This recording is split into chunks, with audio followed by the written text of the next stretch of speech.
Assalamu alaikum. Congratulations my channel Practical Study.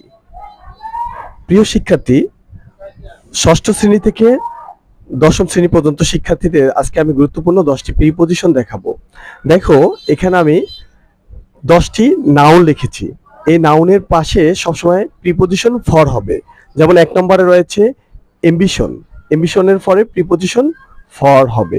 তোমরা সবসময় যখন শূন্যস্থানে পূর্বে এই এম্বিশন ওয়ার্ডটি দেখতে পাবে, তারপরে তোমরা ফর ইউজ করবে। তারপর নাম্বার 2 নম্বরে রয়েছে অ্যাংজাইটি। অ্যাংজাইটির পরেও কি হবে? প্রিপজিশন ফর যুক্ত হবে। তারপরে নাম্বার 3 তে রয়েছে ক্যান্ডিডেট। ক্যান্ডিডেট ফর, এটার পরেও কি হবে? ফর হবে। এভাবে তোমরা এই প্রিপজিশনগুলো মুখস্থ করতে হবে যে এই ওয়ার্ডের পরে অর্থাৎ এই নাউনগুলোর পরে সর্বদা প্রিপজিশন ফর যুক্ত হবে। তারপর হচ্ছে নাম্বার 4 এ রয়েছে ডিজায়ার। ডিজায়ার পরেও কি হবে? প্রিপজিশন ফর যুক্ত করতে হবে। Number 5 fitness. ফিটনেসের পরেও ফর প্রিপজিশনটি যুক্ত করতে হবে। এভাবে তোমাদের এগুলো বারবার নিয়মিত প্র্যাকটিস করতে হবে।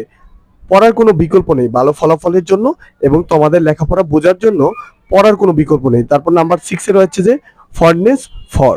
Number 6 furnace for. Number 7 ledger for. Ledger for. লেজারের পরে তোমরা ফর প্রিপজিশনটি ইউজ করবে। Number 8 match for. নাম্বার 8 এ রয়েছে match for. Number 9 need for. নিডের পরে ফর প্রিপজিশন বলবে। Number 10 and final one opportunity for. Opportunity for. To get more, please subscribe. Thank you very much for your patience hearing. To get more video, please subscribe.